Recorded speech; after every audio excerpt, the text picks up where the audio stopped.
ஓகேவா? எல்லாருக்கும் வணக்கங்க. Welcome to digital Bharathi. So Tamil Nadu அரசுல இருந்து இந்த மே மாசம் ரிட்டையர் ஆனவங்களுடைய எண்ணிக்கை மட்டும் 8144 பேர். இதே ஏப்ரல் மாசத்துல 4600 பேர் ரிட்டையர் ஆயிருக்காங்க. மார்ச் மாசத்துல 4600 பேர் ரிட்டையர் ஆயிருக்காங்க. ஸோ ரிட்டையர்மெண்ட் ஆகிறவங்க நிறைய ஆயிருக்காங்க. இதுல என்ன குறிப்பா நம்ம நோட் பண்ண வேண்டியது அப்படின்னு பாத்தீங்கன்னா, குரூப் ஏ பணியிடத்துல 4244 பேரும், குரூப் பி பணியிடத்துல 4399 பேரும் ரிட்டையர் ஆயிருக்காங்க. குரூப் சில 2185 பேர் ரிட்டையர் ஆயிருக்காங்க. குரூப் ஏ அப்படின்றது பெரிய கேடர்ல வரும். டெப்டி டைரக்டர் அண்ட் எபோவ் கேடர்ல இருக்கிறவங்க வருவாங்க. குரூப் ஏ கேடர்ல சில இதுல ஜாயிண்ட் டைரக்டர் லெவல்ல இருக்கிறவங்க தான் வருவாங்க. அதுல டைரக்ட் ரெக்ரூட்மெண்ட் அப்படின்றது இருக்காதுங்க.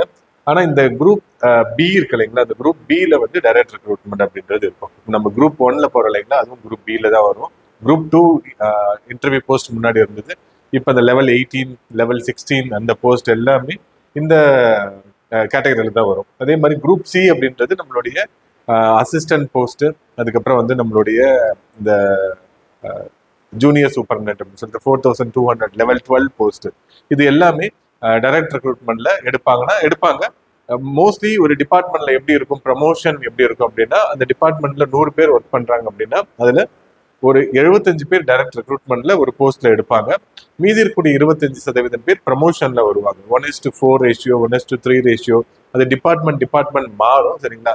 பெரும்பான்மையான தேர்வுகள் அதாவது இந்த பணியாளர்கள் தேர்வாணையத்தின் மூலியமாக தேர்ந்தெடுக்கப்படுவாங்க. ஸோ அதனால இந்த வருஷம் ரிட்டையர்மெண்ட் நிறைய இருக்கிறதுனால நிறைய பேர் வந்து ரெக்ரூட்மெண்ட்டும் நிறைய இருக்கும் அப்படின்றது முக்கியமான விஷயம்.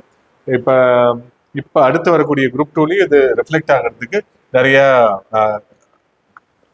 வாய்ப்புகள் நிறைய இருக்கு. ஸோ நம்ம இன்னும் நல்லா படிக்கணும் அப்படின்றதுக்காக முதல்ல இது. ரெண்டாவது, நம்ம வந்து இந்த குரூப் 1 வந்து யூடியூப் பேட்ச் அப்படின்னு ஒன்று வந்து அனௌன்ஸ் பண்ணி ஒரு 9 டெஸ்டர்ஸ் அப்படின்னு போட்டிருந்தோம். அதுல 5th டெஸ்ட். சரிங்களா? ஸோ ஃபர்ஸ்ட் டெஸ்ட் வந்து science and technology and Indian geography அப்படின்றது நடந்தது. செகண்ட் டெஸ்ட்ல வந்து Indian history and Indian national movement அப்படின்னு நடந்தது. அதுக்கப்புறம் தேர்ட் டெஸ்ட்ல வந்து இந்தியன் பாலிட்டி, ஃபோர்த்ல வந்து யூனிட் 5ல இருக்கக்கூடிய அட்மினிஸ்ட்ரேஷன் எக்கனாமி அப்படின்றது நடந்தது. 5th டெஸ்ட் வந்து ரீசனிங் அண்ட் மேக்ஸ். சரிங்களா? இந்த குவான்டிடேட்டிவ் ஆப்டிடியூட்ஸும் ரீசனிங்கும் இதுல வந்து நம்ம எடுத்திருப்போம்.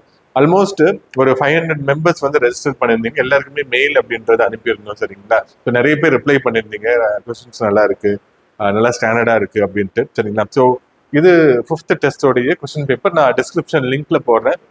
ரொம்ப யூஸ்ஃபுல்லா இருக்கும். இந்த குரூப் 1 எதிர்கொள்ளக்கூடிய தேர்வர்கள் ரொம்ப கஷ்டமான வினாக்களை எதிர்கொண்டுட்டு அதை எதிர்பார்த்துட்டு நீங்க தேர்வு கூடத்துக்கு போங்க. ஏன்னா கொஸ்டின் ரொம்ப ஸ்டாண்டர்டா இருக்கும், ரொம்ப சூப்பரா இருக்கும். இப்ப இந்த யூபிஎஸ்சி பிலிமினரி எக்ஸாம் நடந்தது, நல்ல கொஸ்டின்ஸ் வந்து ரொம்ப ஸ்டாண்டர்டா இருந்தது. உங்களுக்கு வந்து பேசிக்கான நாலேஜ் அப்படின்றது இருக்கணும், அப்புறம் பேப்பர் படிச்சிருக்கணும். இது ரெண்டும் சேர்ந்து இருந்தா மட்டும்தான் இந்த எக்ஸாம்ல பாஸ் பண்ண முடியும். யூபிஎஸ்சி பசங்க மோஸ்ட்லி எப்படி எல்லாருமே பண்ணுவாங்க அப்படின்னா, ஃபேக்ட்ஸ் எல்லாம் பெருசா படிக்க மாட்டாங்க. இந்த தடவை டிபிஎஸ்பியில் இருக்கக்கூடிய ஆர்டிகல் கூட அவங்களுக்கு சரியா ஞாபகப்படுத்த முடியல. ஸோ ஆனா டிஎன்பிஎஸ்சியில ஃபேக்ட் பேஸ்ட் அப்படின்றது நிறைய இருக்கும். சரிங்களா? ஸோ அதனால நம்ம ஸ்டாட்டிக்கான பாட்டை நிறைய பார்த்துட்டு, கரண்ட் அஃபேர்ஸ் வந்து ரொம்ப கம்மியா தான் நமக்கு கேட்பாங்க.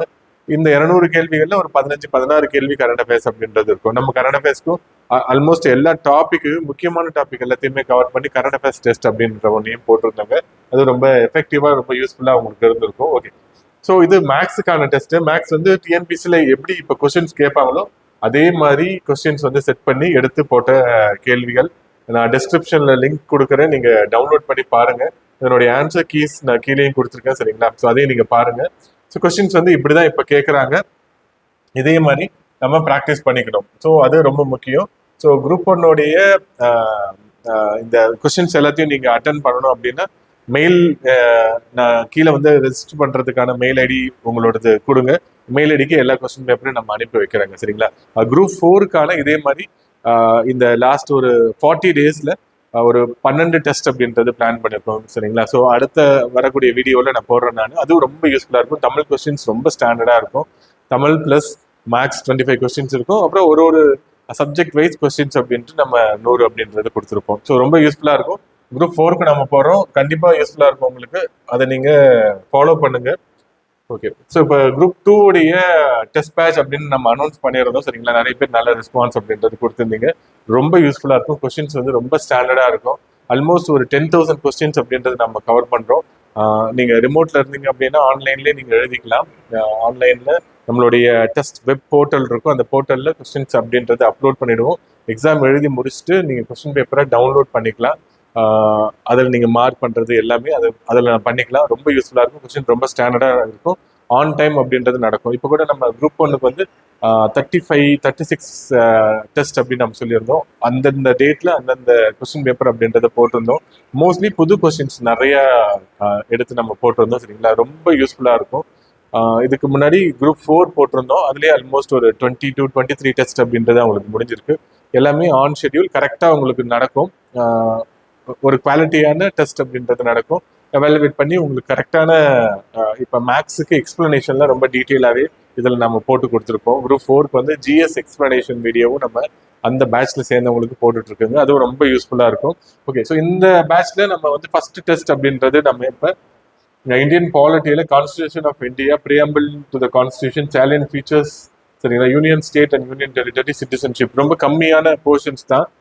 ஏன்னா இது வந்து நம்ம 31 டெஸ்ட் அப்படின்றத நம்ம பிரிச்சிருக்கிறதுனால ஒரு பார்ட்லையும் ரொம்ப முக்கியமான கேள்விகள் எல்லாத்தையுமே எடுத்து போடணும். அந்த கேள்விகளை ஆரம்பத்துல இருந்து கடைசி வரைக்கும் நீங்க படிச்சுட்டு வந்தீங்கன்னாவே ஒரு ரிவிஷன் பண்ற மாதிரி இருக்கும். ஸோ அதனால ரொம்ப நீட்டா எடுத்திருப்போம். அதே மாதிரி தமிழ் அண்ட் இங்கிலீஷ்லயும் சாப்டர்ஸ் அப்படின்றது நம்ம பிரிச்சு போட்டிருப்போம். சரிங்களா, அதே மாதிரி மேக்ஸ்லயும் வந்து HCF அப்படின்றத கொடுத்துருப்போம். மேக்ஸுக்கான எக்ஸ்பிளனேஷன் அப்படின்றது நீங்க டெஸ்ட் எழுதி முடிச்ச உடனே நாங்க போர்ட்டல் அப்லோட் பண்ணுவோம். அதை நீங்க பாத்துக்கலாம், எங்கெங்க நம்ம தப்பு பண்ணோம் அப்படின்றது உங்களுக்கு தெளிவா தெரிஞ்சிடும். ஓகே, ஸோ இந்த டெஸ்ட்ல சேரணும் அப்படின்னு இருக்கவங்க நம்ம ஏற்கனவே நம்ம சொல்லியிருந்தோம். இதுல பேஜ் நம்பர் 13ல வந்து ஜாயினிங் ப்ரொசீஜர் அப்படின்றத நம்ம கொடுத்துருப்போம். ஓகே, 3000 rupees இந்த QR கோட்ல நீங்க பே பண்ணிட்டு இந்த கூகுள் ஃபார்ம் நீங்க ரெஜிஸ்டர் பண்ணீங்க அப்படின்னா உங்களுக்கு வெப் போர்ட்டல் ஆக்சஸ் அப்படின்றது கொடுத்துருவோம். ஓகே, இந்த டெஸ்ட்டுக்கு நம்ம எங்க இருந்து படிக்கணும் அப்படின்றது நம்ம வேர் டு ஸ்டடி அப்படின்றது நம்ம கொடுக்குறோம். என்னன்னா நீங்க வந்து எங்கேயும் தேடி அலைய வேணாம், இருக்கிற எல்லாத்தையுமே நம்ம எடுத்து கொடுத்துருவோம். பைலிங்குவல் கொஸ்டின்ஸ் இருக்குங்க, தமிழ் அண்ட் இங்கிலீஷ்ல இருக்கும். தமிழ்ல மட்டும் எடுத்துக்கோங்க, இதே மாதிரி இங்கிலீஷ்லயே இருக்கும். கான்ஸ்டியூஷன்ல ஸ்கூல் புக்ல நம்ம எங்கெங்க படிக்க வேண்டியது இருக்கு அப்படின்றத எடுத்து கொடுத்துருப்போம்.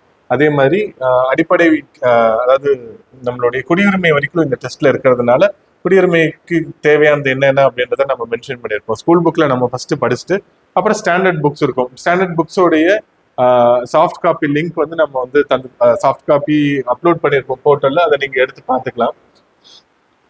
ஸோ பாலிட்டி லக்ஷ்மிகாந்த் இருக்கு, இந்தியன் அரசியலமைப்பு வெங்கடேசன் இருக்கு, பிரகதீஷ் பப்ளிகேஷன்ஸ் இருக்கும். ஸோ இது எல்லாத்தையுமே சாஃப்ட் காப்பியை அப்லோட் பண்ணியிருப்போம். அதை டவுன்லோட் பண்ணி எந்தெந்த பார்ட் உங்களுக்கு தேவையோ, எந்தெந்த சிலபஸ் நம்ம டெஸ்ட்டுக்கு இப்போ கொடுத்துருக்கோமோ அதை மட்டும் நீங்கள் படிக்கலாம். ஸ்கூல் புக் படிச்சுட்டு அப்புறம் இதை நம்ம படிச்சிட்டோம் அப்படின்னா, ஏன்னா இப்போ நம்ம ஸ்கூல் புக்கும் அப்லோட் பண்ணியிருப்போம். அதே மாதிரி தமிழ்நாடு கவர்மெண்டோடைய மெட்டீரியல், எம்ப்ளாய்மெண்ட் டிபார்ட்மெண்டோடைய மெட்டீரியல் அப்லோட் பண்ணியிருப்போம்.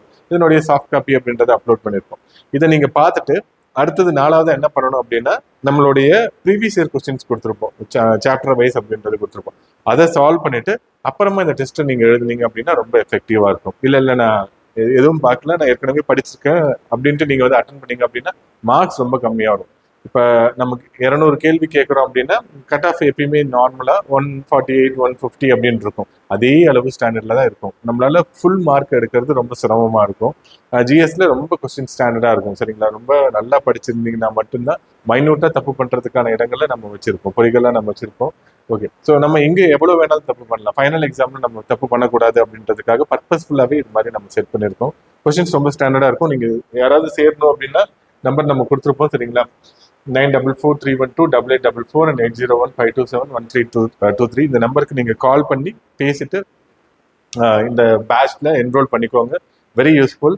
அடுத்து குரூப் 2 அண்ட் 2A உடைய மெயின்ஸ்க்கும் ரொம்ப எக்ஸ்டென்சிவா கவர் பண்ணியிருந்தோம். லாஸ்ட் டைம் ஒரு 30+ மெம்பர்ஸ் அப்படின்றவங்க பாஸ் பண்ணியிருந்தாங்க. அதுக்கு முன்னாடி வருஷம் 36 மெம்பர்ஸ். வேகன்சிஸ் கூட இருந்தது. லாஸ்ட் டைம் வேகன்சிஸ் கம்மியாக தான் இருந்தது. அதுலேயே 30+ அப்படின்றது ஒரு நல்ல நம்பர் தான். என்னென்னா கவுன்சிலிங் முடிஞ்சு அதுக்கப்புறம் நம்ம டிக்ளேர் பண்ணுவோம் யார் யார் எந்த போஸ்ட் வாங்கியிருக்காங்க அப்படின்றத. ஸ்டேட் 52 ரேங்க் அப்படின்றத வாங்கியிருக்காங்க குரூப் 2லிங்க. அதே மாதிரி குரூப் 2Aல ஸ்டேட் 102 ரேங்க் அப்படின்றத எடுத்திருக்காங்க. ஸோ டெஸ்ட் பேட்ச் அப்படின்றது ரொம்ப எஃபெக்டிவாக இருக்கும். ஸோ நீங்கள் என்ரோல் பண்ணி இந்த டெஸ்ட் பேட்ச் எழுதுங்க. வேகன்சிஸும் நிறைய வரும் அப்படின்னு எதிர்பார்ப்போம். சப் ரெஜிஸ்டர் போஸ்ட் 86 போஸ்ட் வருது அப்படின்னு சொல்லிட்டு இருக்காங்க. ஆல்மோஸ்ட் 3500 டெஸ்ட் போஸ்ட் வந்து வரதுக்கான வாய்ப்புகள் இருக்கு அப்படின்னு சொல்லியிருக்காங்க. ஸோ இந்த 2025ல வரக்கூடிய ப்ரிலிமினரி எக்ஸாமை கண்டிப்பாக செப்டம்பர் மாதம் ஒரு நல்ல வெற்றியோடு நம்ம ஆரம்பிச்சு எழுதணும் அப்படின்னா அடுத்த பிப்ரவரி மாதம் வரக்கூடிய மெயின்ஸையும் எதிர்கொண்டு நம்ம ஜெயிச்சு அழகா ஒரு போஸ்டிங்கை வாங்கிடலாம். இன்டர்வியூ தான் கிடையாது. யாரெல்லாம் ப்ரிலிமினரிக்கு இந்த 4 மாதம் உட்காந்து நல்ல எஃபோர்ட் போட்டு நல்லா படிக்கிறாங்களோ அவங்களுக்கு ரொம்ப ஈஸியாக இருக்கும் மெயின்ஸ் எக்ஸாம். மெயின்ஸ் ஈஸியாக இருந்தது அப்படின்னா கண்டிப்பாக வேலையும் உங்களுக்கு கிடைக்கிறதுக்கான வாய்ப்புகள் நிறையா இருக்குங்க. நன்றிங்க.